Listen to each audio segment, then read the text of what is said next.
Welcome back to our channel Amala Ramesh. అందరు బాగున్నారండి? మేమైతే చాలా చాలా బాగున్నాము. ఈరోజు సండే స్పెషల్ వచ్చేసి ఈవినింగ్ స్పెషల్.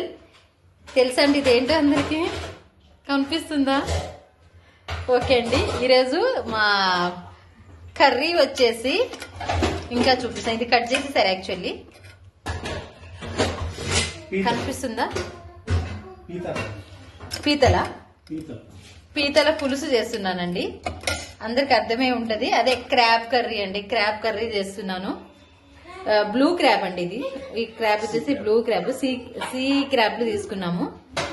అండ్ మాతో పాటు మీరు కూడా ఈ కర్రీ ఎలా చేశారో చూడండి. పులుసు చాలా అంటే చాలా బాగుంటది ఫ్రెండ్స్.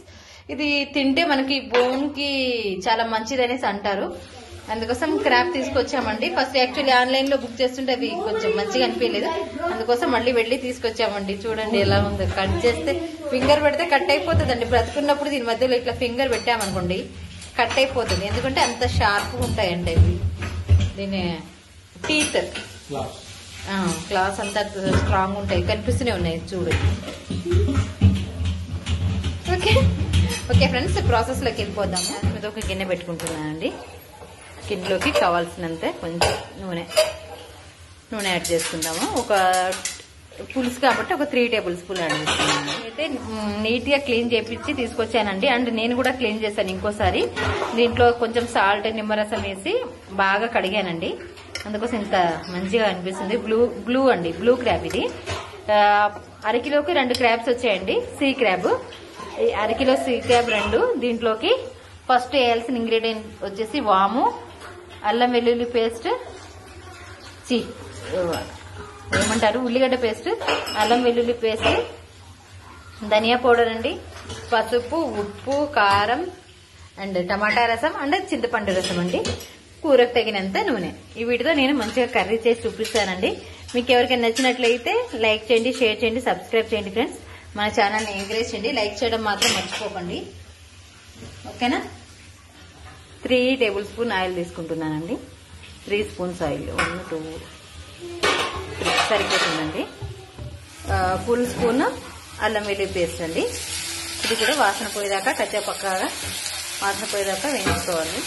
వైట్ ఒరిజినా కదా, అందుకోసం ఇట్లా మాట్లాడుతుంది.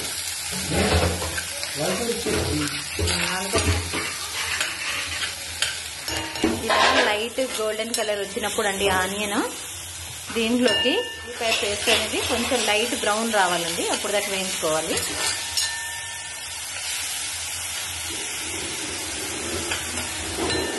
దీంట్లోకి ఇప్పుడు ఒక పావు టీ స్పూన్ అంతా వాము వేసుకుందామండి.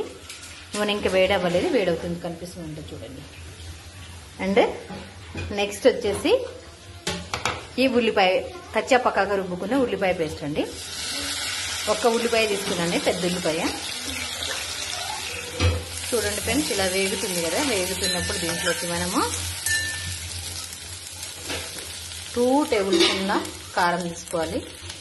పులుసు కాబట్టి కొంచెం పడుతుందండి. దీన్ని కూడా ఇప్పుడు వేపుకుందాం.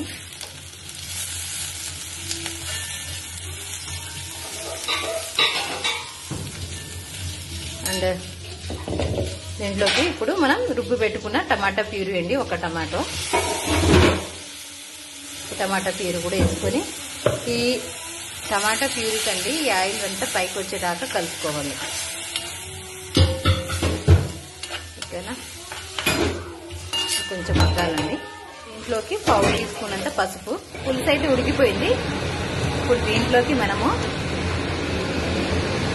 తిప్పుకుందామండి. ఓకే, దీంట్లో మనం ఇప్పుడు ఈ క్రాబ్ వేసుకుందామండి. క్లీన్ చేసుకున్న క్రాబ్ చూసారండి. ఇది బాగుంటది, తింటే వదిలిపెట్టారు కదా, కొంచెం కొరకాలండి. స్ట్రాంగ్గా టీత్ అయితే స్ట్రాంగ్ ఉండదు తినడానికి. చూసారండి ఎలా ఉందో. దీని మీట్ బాగుంటుందండి. తినేటప్పుడు మీట్ అనేది చాలా అంటే చాలా బాగుంటుంది. ఓకేనా?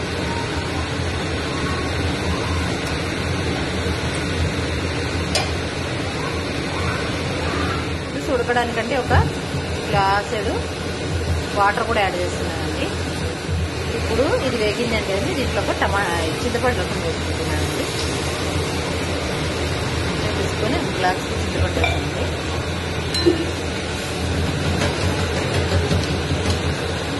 బాగా ఉడకాలండి.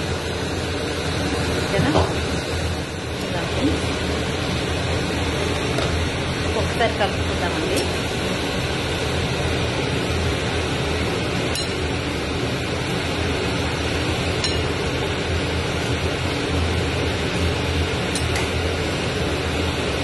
చూసారా, బ్లూ క్రాబ్ కాస్త రెడ్ క్రాబ్ అయింది.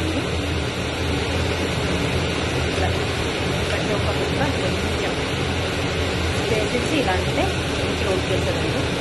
ఓకేనా? ఇప్పుడు అండి ఇది వచ్చేసి ఫిష్ మసాలా అండి. క్రాబ్ మసాలా అనుకుంటే ఏదైనా దీన్ని సరిగా ప్రతి ఒక్క ముక్క ఇది తిప్పుకుంటా పెట్టుకుంటా ఉండాలండి. ఇదంతా దగ్గరికి రావాలండి. జ్యూస్ అంతా అయితే బాగుంటుంది. ఇంకా ఉడకాలి. ఇదిగోండి ఇంత చొక్కని మన prawn fry ready. Sorry, crab fry ready.